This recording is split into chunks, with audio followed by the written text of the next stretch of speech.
It's your boy DJ Akademiks, and man, listen, finally, the official lawsuit between Lil Weezy and Birdman, Sandusky, and Cash Money finally got leaked. And this is why I mess with TMZ, because you can say whatever you want about TMZ, but when it comes to getting facts, comes to getting paperwork, comes to getting video evidence in 1080p, they always find out a way to get it. Now, you guys can actually check it out. It's on latenightcreep.com. You guys should already be checking that website. But the whole thing is there's 21 pages. I know most of you guys, you don't even fucking read the description that I put in my video, so won't even get into it. But I'm going to give you the cliff notes of what you missed.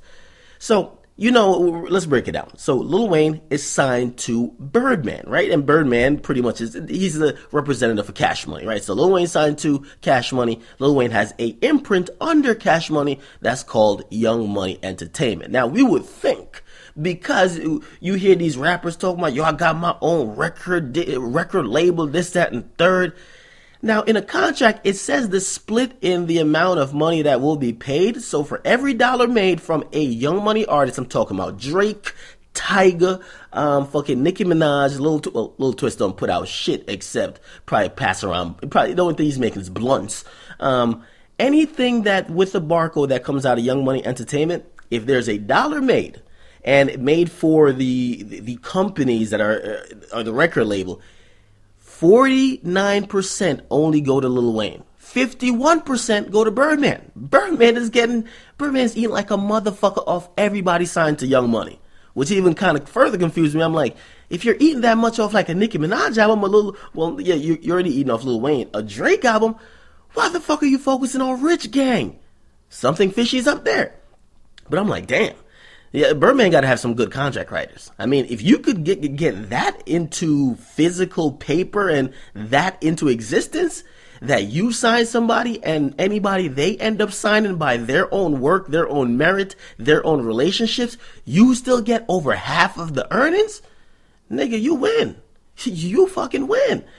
Now, this is the other thing that I was like, okay, this sounds a little bit fishy, because another thing is that in 2012, they added an amendment to the contract. It is an addendum. If you guys do leases, you guys probably know what that is.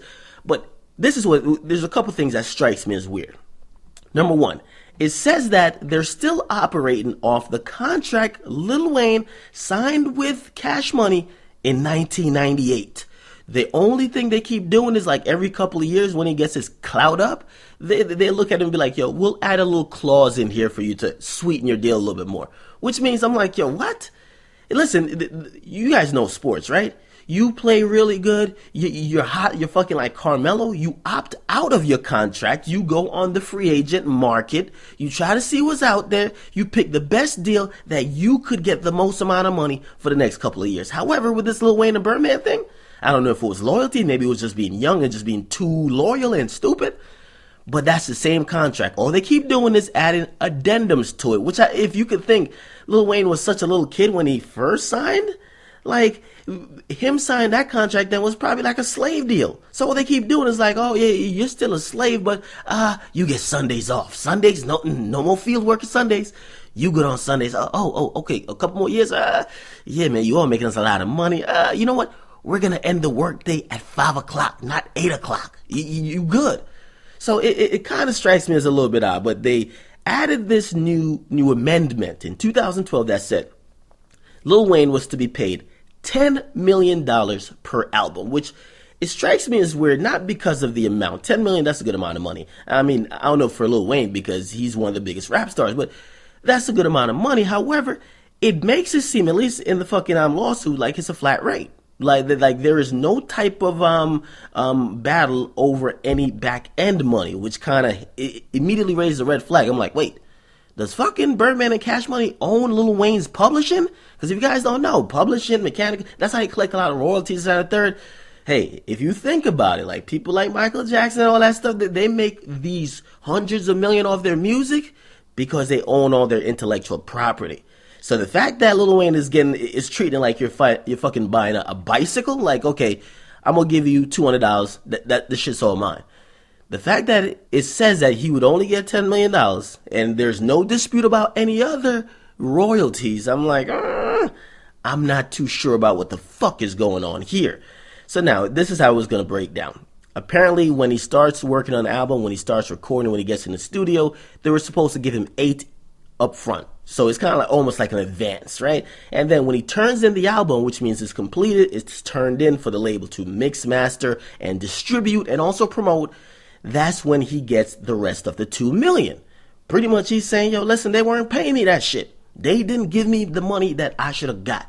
And the way it's phrased by the lawyer of Lil Wayne is saying, yo, they didn't pay in a timely manner, which means they didn't fulfill a contractual obligation, which because they didn't do that, they're liable to pay us damages, which is the $51 million Lil Wayne is seeking. But not only that, they basically broke the contract, which means this contract is null and void, which means now I could go anywhere or release the Carter 5 on my own. Well, actually, it's probably a separate battle for the masters of that, or the rights to who owns the masters for C5. Because apparently he turned in C5 in December, but that would be, the masters are owned by Cash Money, I'm pretty sure. Now, listen, man. This lawsuit does make it seem like Birdman is really fucked up, and you look at it like, damn, nobody was getting paid. But this one I'm going to tell you. I'm going to wait for the court or the proceedings to actually take place, because I guarantee you this, fucking guarantee you think Birdman's dumb? He's not a dumb guy. By the looks of this thing, just reading through it, it seems that he had better contract writers than Diddy. So I'm looking at this and I'm like, yo, okay, all right, okay. I'm like, yo, if they go to court, all that money that they claim they're not getting, when Birdman starts breaking it down with his lawyers and his accountant to a judge with all those gifts they used to be getting, right? Remember when I did this for you? Or, well, I mean, I guess at that point it wouldn't even be gifts. Remember when I gave you that Bugatti? Remember when I did this? Remember when I did that? Remember, we didn't even do it on paperwork, but remember all these things? And remember all that money you think you should have got? Well, that was that. And I'm pretty sure that Birdman is either smart enough to either know these contracts or his lawyers that they know what it is. So this is a very bold claim by Lil Wayne's lawyer. He's basically saying, fuck you, you're going to pay me, and you're going to pay me to leave. I don't know if it's going to go down like that. Now, listen, man. I think Lil Wayne might take the loss here. I mean, I don't think he's getting out on a breach of contract. I think the most likely resolution to this situation is somebody else buying his contract out. I mean, maybe for a lesser amount because of maybe unpaid stuff. But I don't see a fucking judge or arbitrator, anybody like that, be like, oh, your contract void, Lil Wayne, you're getting all this money, go home. I see another company putting up some good money because Birdman got to get his. And they'll get the rights to all of Lil Wayne's recordings or whatever the case is. It's going to be a hefty price tag. But that's what I see. However, for you guys wondering, that's pretty much the whole summary of the full 21-page document of the lawsuit that was filed against Sandusky and also Cash Money. And I'm talking about Birdman, that is. So get in the comment box. Make sure you guys like, definitely subscribe. Get on latenightcreep.com, man. And also follow me on Instagram, Twitter, at I'm Akademiks, Snapchat, Akademiks, Vine, Akademiks. I'm out.